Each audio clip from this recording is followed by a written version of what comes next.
안녕하세요. 족부정외과 전문의 김주범이 들려드리는 발에 관한 톡톡 시간입니다. 네, 오늘의 주제는요.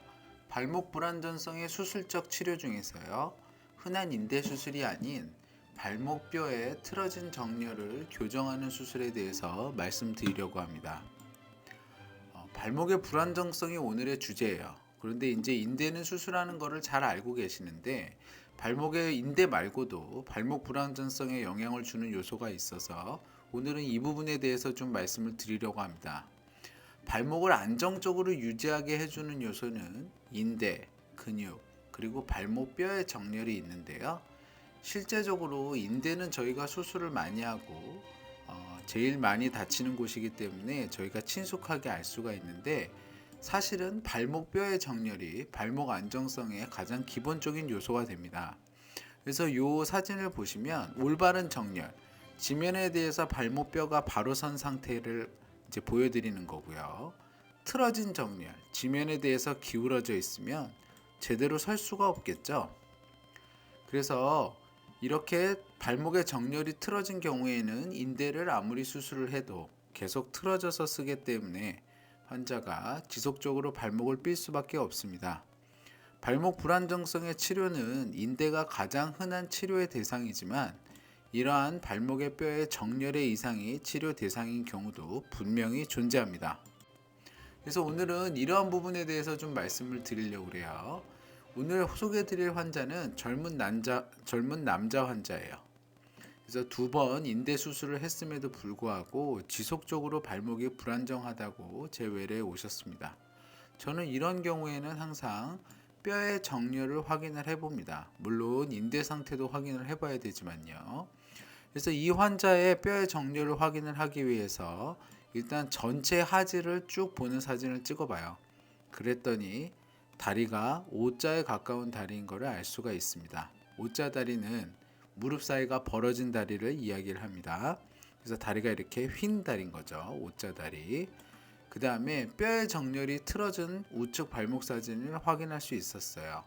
뼈의 정렬이 틀어졌다는 얘기, 그러니까 발목의 뼈의 정렬이 틀어졌다는 얘기는 무슨 얘기냐면 지면에 대해서 발목이 틀어져 있는 것을 이야기합니다. 그래서 지면을 이루는 선과 발목을 이루는 선이 평행해야 되는데 이게 각이 져 있으면 비틀어져서 서 있는 것을 이야기를 합니다. 똑바로 서 있질 못하니까 잘 삘 수밖에 없죠. 그래서 실제로 초음파를 봤을 때에도 이 환자의 인대는 팽팽하지 못하고 늘어져 있는 것이 확인이 되고요. 이 노란색 화살표가 가리키는 대로 인대 사이에 이렇게 검은색 선이 보여요. 이거는 인대가 끊어져 있는 것을 의미를 하는 겁니다. 그래서 그러면 인대가 끊어져 있으니까 인대만 수술하면 되냐? 그거는 그렇지 않죠. 이 환자는 이미 2번 인대 수술했음에도 불구하고 계속 이런 상태니까요. 생각을 해보면 틀어진 뼈의 정렬로 인해서 환자가 바로 서질 못하는 거죠. 발목이 이렇게 틀어져 있으니까 지면에 대해서 바로 서질 못하고 바로 서질 못하니 균형을 못 잡으니까 발목을 계속 삐고 그 결과 인대가 손상되어 있는 겁니다. 즉 인대 손상은 발목 불안전성의 원인이 아닌 결과가 되는 거죠. 인대 수술만 계속해 가지고서는 이 환자의 발목 불안전성을 해결하지 못하니까 저는 이 환자에게 발목뼈의 정렬을 바로잡는 수술을 하자고 말씀드렸습니다. 그러면 발목뼈의 틀어진 정렬로 인한 발목 불안정성 수술은 어떻게 하는지 말씀을 드릴게요. 먼저 발목뼈의 정렬을 맞추고 고정합니다. 이 얘기는 무슨 얘기냐면 제가 아까 지면에 대해서 발목이 틀어졌다고 말씀드렸잖아요. 그럼 뼈를 이렇게 잘라요. 그리고 뼈를 확 꺾습니다. 그러면 발목이 지면에 대해서 평행해져요.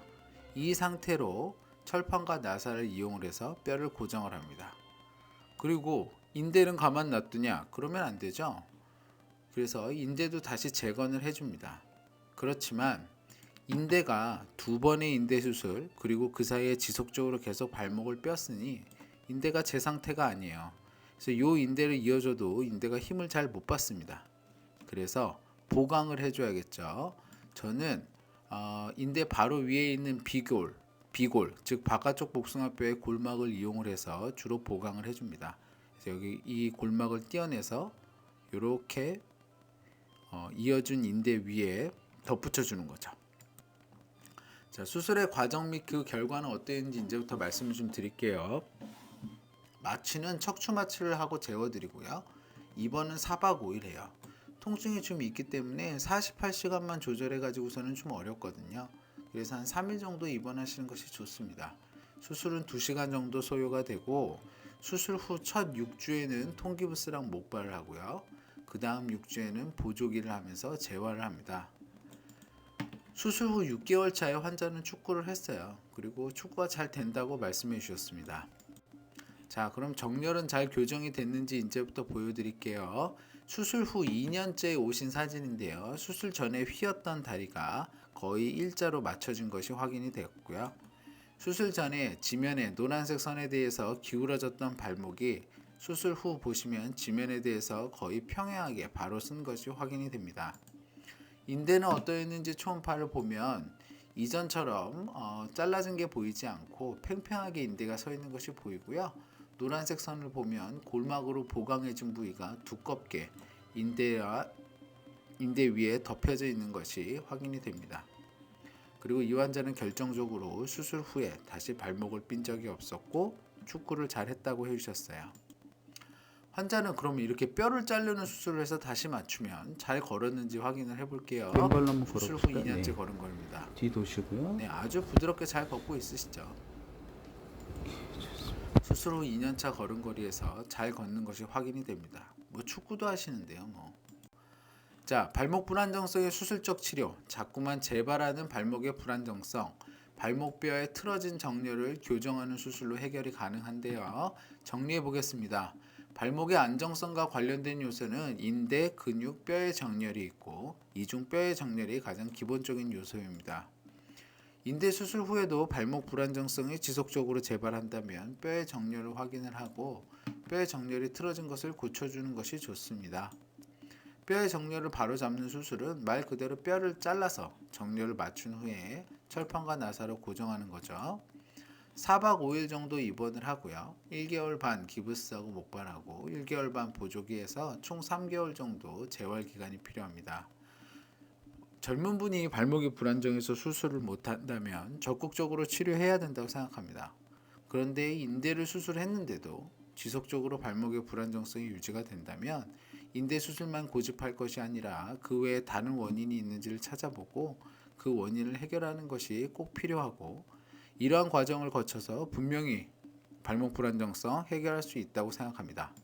건강한 발걸음 행복한 100세 인생 발에 관한 톡톡이 함께합니다. 저는 서울대학교 의과대학을 졸업을 하고 다수의 TV 프로그램에서 족부에 대해서 말씀드린 바 있습니다. 이 동영상은 제가 좀 더 자유롭고 자세하게 제 지식을 말씀드리고자 제작하였고요. 네이버 족부 김지범 블로그에 오시면 더 많은 정보와 질문이 가능합니다. 경청해 주셔서 감사합니다.